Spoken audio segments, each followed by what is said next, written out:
Olá, futuros e futuras canadenses! Hoje eu tô aqui com a Mariana, que vai contar um pouco sobre a maternidade sem rede de apoio aqui no Canadá, gente. Ai, meu Deus, o pesadelo, né, cara? Ui.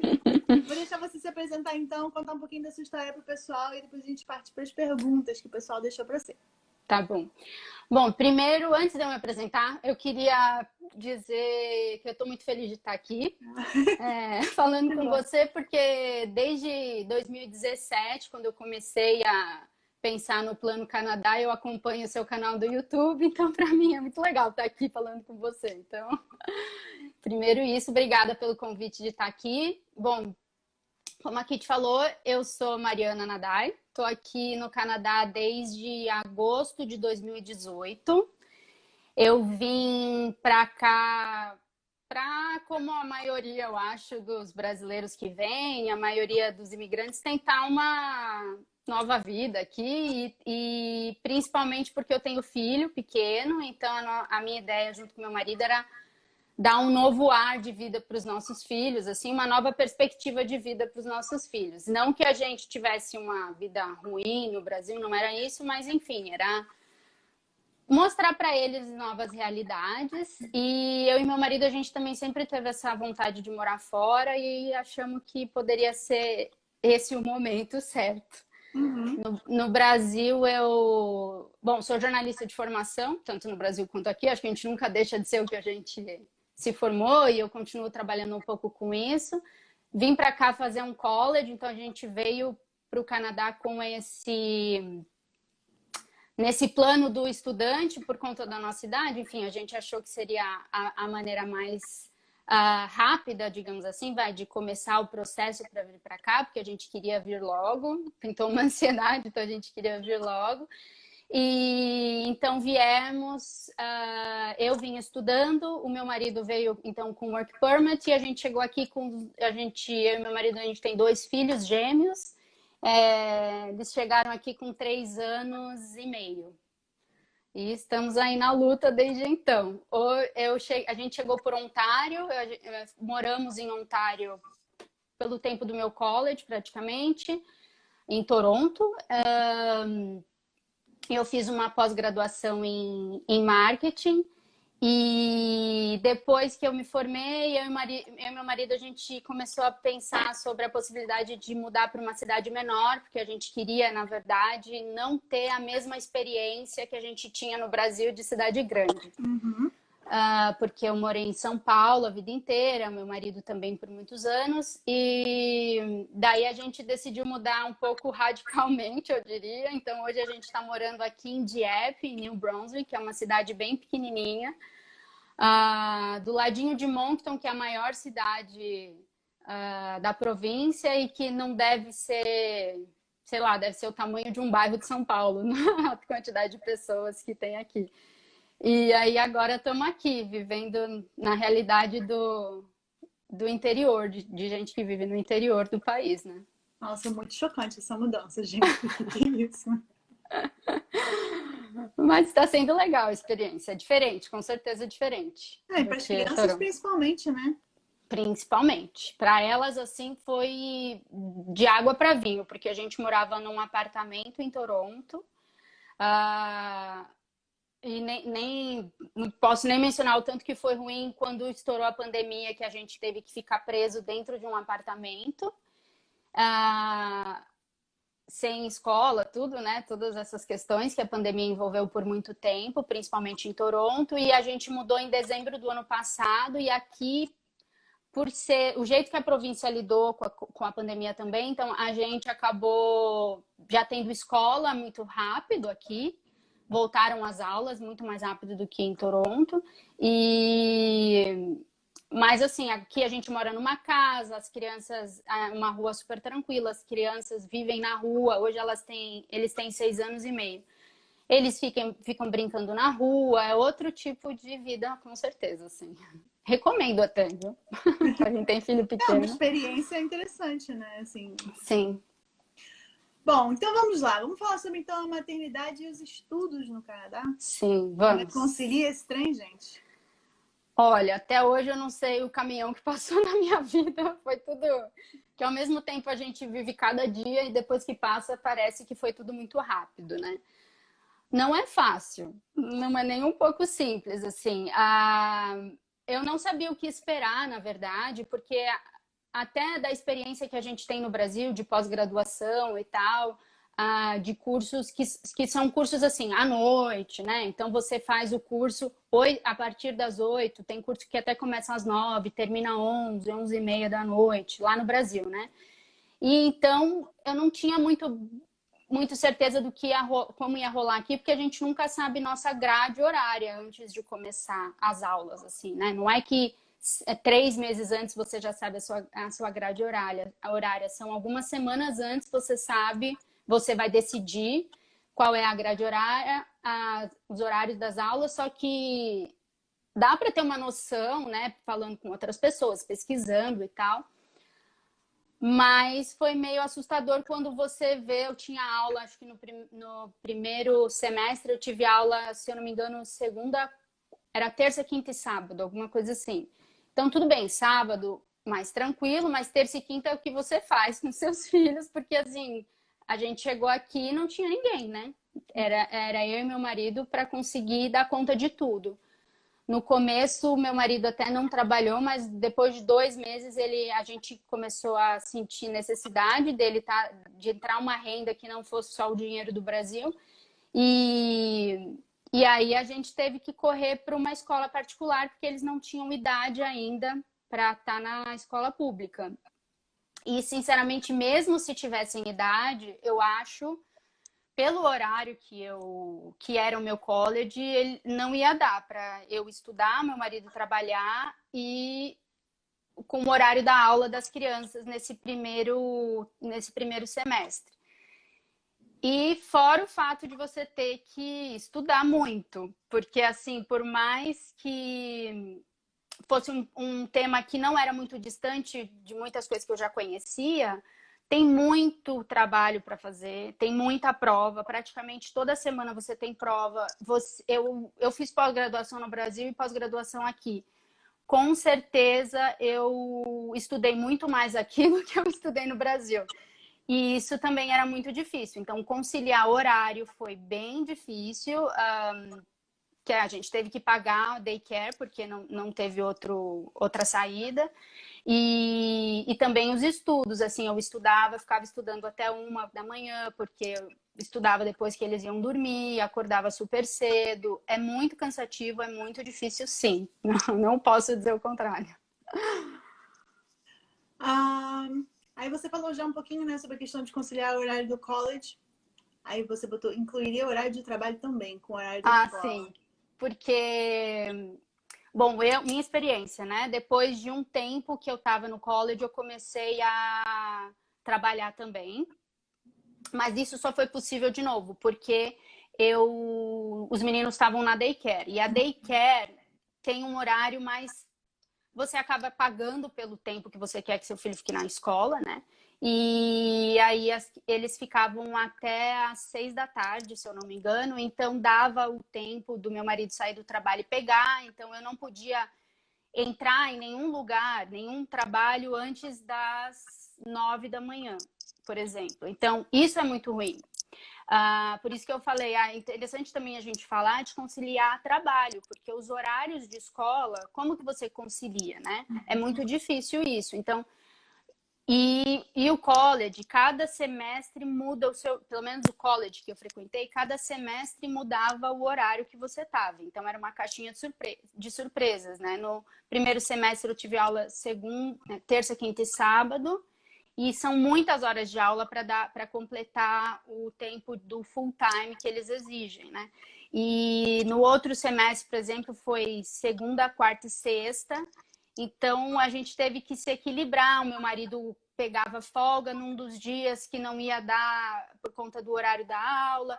Você acaba tendo que se equilibrar. Às vezes, você acaba tendo que trabalhar menos, porque não é uma opção faltar no college, né? Porque você está aqui, você tem que cumprir horário, você tem que assistir aula para você, senão você pode até, né, não conseguir ser aprovado, e ser reprovado não é uma opção, né? Se você está aqui para perseguir o plano de conseguir terminar o college, que pegar o PGWP, fazer toda a receitinha, você não pode repetir, é muito ruim se você repetir um semestre, esse tipo de situação. Então, você acaba tendo que sacrificar alguma coisa, o trabalho acaba sendo mais sacrificado, né? Então, tem que ter muito esse planejamento financeiro também quando você tem filho, porque você tem que se preparar para esse tipo de situação. Eu pesquisei várias coisas, inclusive a ida para Ontário fez parte dessa pesquisa por conta da idade das crianças, né? Então, para quem ainda está começando a pesquisa, não sei se vocês sabem, mas varia muito a idade da criança na entrada da escola pública com a província que você está. Ontário, São 4 eu não anos. sei se são 4 anos. Com 4 anos a criança já pode entrar na escola pública. E a gente achava que até eles fazerem 4 anos, a gente conseguiria conciliar as coisas aqui. Porque tem situações que a gente só sabe como é vivendo, não tem muito jeito. Mas não deu. E ainda porque eles iam só entrar em setembro do ano seguinte. Então era 1 ano da gente tendo que conciliar tudo. Era impossível. Principalmente porque teve essa surpresa dos horários do college. Eu tinha aula, era da 1 até as 7, alguma coisa assim. Teve um momento que era nesse período, assim, era do meio da tarde, não dava para você fazer nada. Aí você faz o quê com as crianças? Não dá para levar no college. Uhum. E, inclusive isso, eu até fiz pesquisas nos colleges para ver quais, de repente, teriam creche para poder colocar, né, para poder ajudar as mães que têm aula. E ainda mais porque os colleges sempre têm essa premissa de que, nossa, o aluno é super importante, então eu, né, na minha, talvez, ingenuidade, achei que a gente tivesse algum tipo de suporte nesse sentido. Até fiz essa sugestão para o diretor do meu college, quando eu tive a oportunidade de conversar com o diretor e tal, porque principalmente os brasileiros vêm para cá com uma idade um pouco mais avançada do que outros imigrantes de outros países, e a gente vem com família, né? Então, como que a gente faz com as crianças? Muita gente vem com um filho até menor do que eu e não tem o que fazer. E isso é bem desesperador, assim. Era motivo de choro quase todos os dias saber o que fazer com as crianças, assim, e aquela ansiedade de se eu ficar doente, acontece o quê? Se eu precisar ir para eu vou poder faltar quantas vezes no trabalho por conta das crianças? Todas essas questões a gente fica aflito, né? Até pela experiência que a gente tem no Brasil, não é muito bem-vindo você ficar faltando tanto no trabalho, esse tipo de situação. Em nenhum lugar é bem-vindo você faltar tanto no trabalho, mas você não sabe como vai ser se as pessoas vão receber bem esse tipo de situação, né? Uhum. Então, é difícil. Como crescer profissionalmente sem rede de apoio? Cara, essa pergunta é muito legal porque eu discutia muito isso com as pessoas. Que eu acho que quem tem filho fica em desvantagem profissional, mesmo, assim. Eu acho que isso é uma realidade no Brasil também, não é uma realidade do Canadá, obviamente. Eu acho que essa questão, principalmente da mulher, que recai os cuidados dos filhos muito mais no colo delas, né? Independente do quão parceiro é o seu marido, no fim do dia acaba acontecendo isso mesmo. Enfim, todos os lugares isso acontece, mas no Brasil a diferença é que você nasceu ali, você já tem uma rede de contatos que você vai formando, se você não teve uma gravidez na adolescência, que você vai formando desde que você está na faculdade, por exemplo, né?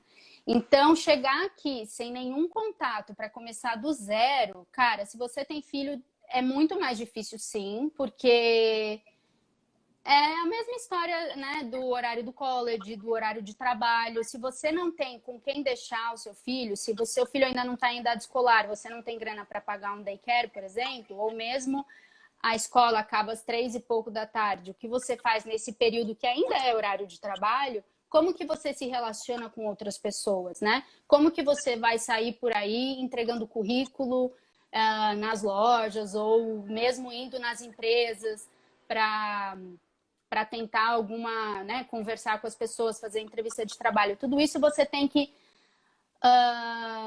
planejar muito mais, você tem que contar muito com o apoio das pessoas mesmo, do tipo, olha, eu não posso esse horário, a gente pode fazer uma entrevista num outro horário, num horário um pouco mais cedo, um pouco mais tarde e tal.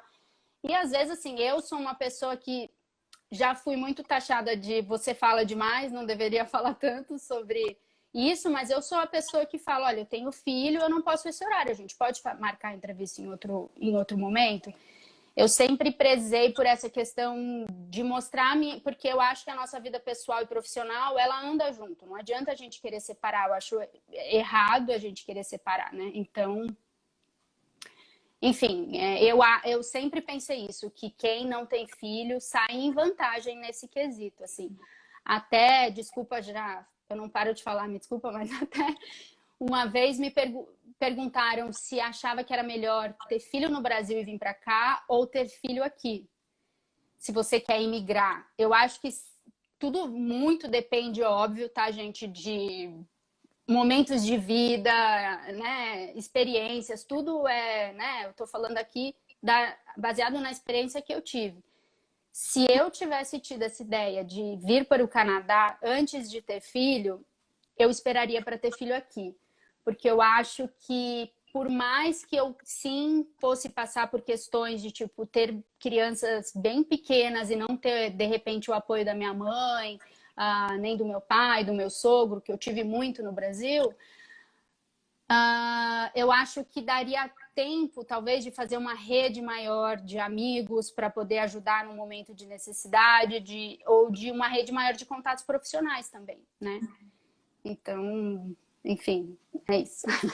Ok. Como trabalhar com as crianças em férias escolares? É uma pequena loucura. No meu primeiro ano de férias escolares deles, eles estavam na daycare, eles ainda não tinham entrado na escola pública, então a gente pagava daycare e a gente desembolsou uma grana para eles poderem continuar no summer camp e eu poder continuar trabalhando e meu marido também poder continuar trabalhando. Porque também coincidiu das férias dos meninos serem no mesmo período que eu tive um break no meu college, então eu podia trabalhar mais horas. Então, para aproveitar esse momento também, de eu poder também usar esse período para fazer mais network, me relacionar mais com as pessoas, a gente achou que valia a pena manter pagando a escola, né? O summer camp. Que eles chamam, que é praticamente, no caso deles, nessa escola que eles iam, era mais ou menos as mesmas atividades, tinha uns dias que era um pouco diferente, mas enfim, eles ficavam lá, acho que era das 9 até as 6 da tarde. E depois, em 2020, era Covid, então não tinha o que fazer, a gente não tinha nem aula antes, então também continuou sem summer camp e tudo. E esse ano também eles estão comigo aqui em casa. Eu, desde o ano passado, estou trabalhando de casa, desde março de 2020, eu estou trabalhando de casa e o meu esquema de trabalho, eu vou continuar trabalhando de casa. E não é fácil, gente. É o trabalho daí de todo mundo que viveu esse período de Covid com criança em casa. É muita loucura e é contar com a compreensão das pessoas que trabalham com você e procurar ter válvulas de escape para você não surtar, mas mesmo assim você surta todos os dias. Faz parte, né? Faz parte. Faz parte. No seu trabalho as pessoas foram compreensivas? Foram muito. Eu tive bastante sorte nesse sentido, assim. Eu não sei se talvez tenha colaborado, mas a minha chefe é muito, muito bacana e ela também tem um filho pequeno, então a gente estava passando juntas pela mesma situação, assim. E desde assim, esse é meu trabalho que eu comecei em março do ano passado, mas antes eu trabalhei numa loja, então era um pouco diferente a rotina, e obviamente eu tinha que ir até o trabalho, e mesmo lá eles foram super compreensivos, assim, o que eu ouço de experiência é que a maior parte dos lugares é mais compreensível mesmo com essa história de filhos. respeita bastante o fato de você ter filho e o fato de você ter que se ausentar em algumas situações. E assim, na loja também tem aquela questão, né, Kit? Você trabalha, você ganha o que você trabalha. Então, se você não trabalha, não é que eles não se importam, mas assim, é menos. Eu acho que tem um peso menor o dia que você não trabalha, porque eles entendem que você também não está ganhando, não é um problema para a empresa, vai ter outra pessoa que vai te substituir e tal. Mas mesmo assim, quando eu precisava me ausentar, o pessoal era super bacana também. E eu acho que eu tive sorte, só trabalhei com mulheres aqui. Então, eu acho que Elas sabem bem, né? a gente acaba sendo mais compreensiva uma com a outra, a gente vive experiências parecidas. Então, foi bacana nesse sentido, tem sido bom.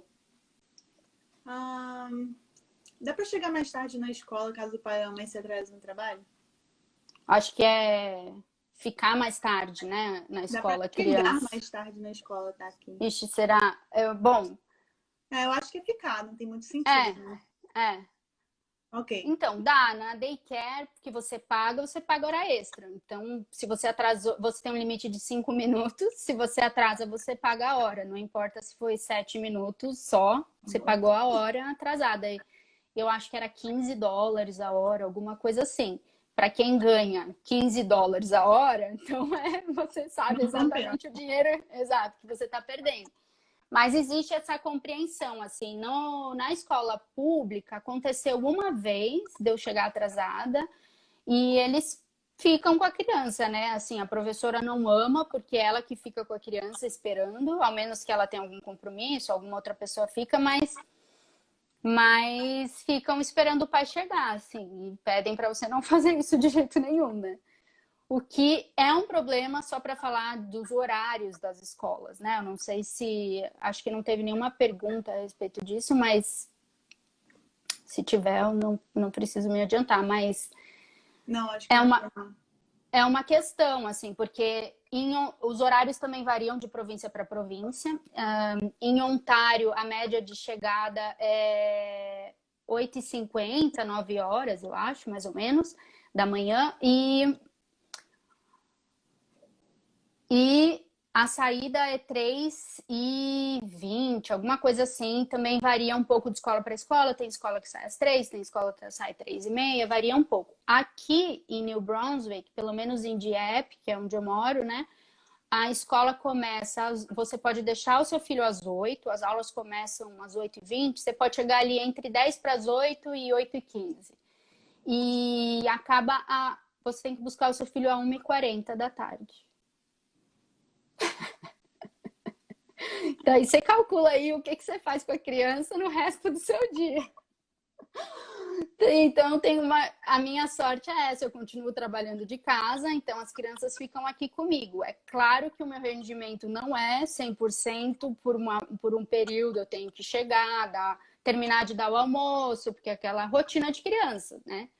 E aí eu volto mesmo a trabalhar de verdade, assim, com mais afinco, umas 2 e pouco, e acabo sempre trabalhando um pouco mais para dar uma compensada. Então, eu tive essa sorte, esse privilégio do meu trabalho permitir isso.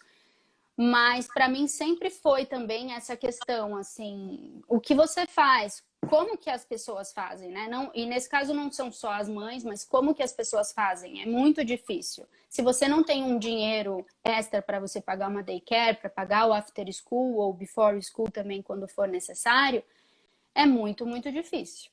É um quebra-cabeça, Então, se você ainda está no Brasil, pensa nessa questão de um dinheiro que você vai ter que reservar para isso, entendeu? Porque é mesmo um complicador, assim.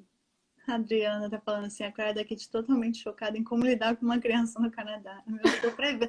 É porque assim. Olha, eu não tô querendo te desestimular nada, hein, Kit, pelo amor de Deus. Não, mas é engraçado, porque parece assim, no último mês, a quantidade de vídeo, de live, de todas as coisas que eu fico assim, meu Deus, será? Será? Será? Meu Deus, o trabalho que isso dá.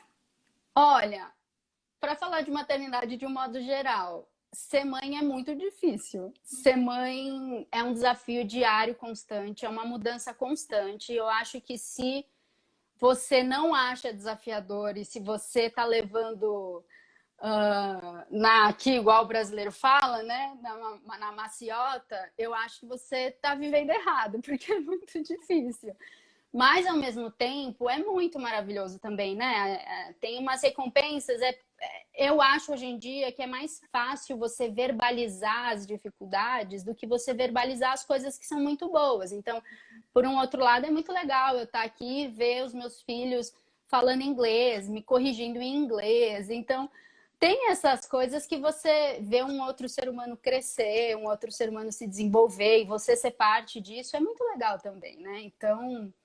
Mas é importante a gente também falar das dificuldades, porque senão a gente acha que ser maternidade é um mar de rosas, quando na verdade o mar de rosas pode estar ali, mas ele também é um mar de muita dificuldade, é uma tormenta também, entendeu? É um mar de rosas com tempestade ao fundo, eu diria assim. Mari, olha só, eu preciso finalizar a live. Ah, tem tanta coisa que a gente não falou. Então, o que eu tava pensando em fazer é o seguinte, vamos tentar fazer essa parte 2? Vamos, claro. Vamos falar com a Ana Paula para ela marcar uma parte 2 dessa live. Tá bom, perfeito, e a gente adorei. deixa mais pra frente com as outras perguntas que faltaram, porque foi bastante conteúdo, viu? Arrasou. Eu falo muito, desculpa, gente. Mas a gente vai esperar o quê de jornalista, né? É verdade. Que seja super lacônico? Não vai. Não vai, pelo menos por mim não vai mesmo. E eu acho que você passou muita informação bacana, eu acho que as suas vivências foram muito valiosas aqui nessa live. Queria agradecer muito, muito, muito a sua presença. E eu vou deixar o pessoal se despedir sentando o dedo no joinha, sabe? Quando a gente senta o dedo no joinha, senta o dedo no coraçãozinho. Então, por favor, sentem o dedo no joinha e no coraçãozinho. E agradecimento aqui ao tempinho que ela tirou olha quanto coraçãozinho. Que ela tirou aí para conversar com vocês. E eu vou deixar ela se despedir agora. Ah, gente, obrigada pelo esse espaço de novo, Kit, foi muito legal. Eu sempre tive muita vontade de falar mais a respeito dessas questões todas, porque eu acho que é muito importante isso. Tem coisas que a gente só sabe quando a gente vive, e se a gente viveu e pode mostrar para as outras pessoas, falar um pouquinho, acho sempre bacana.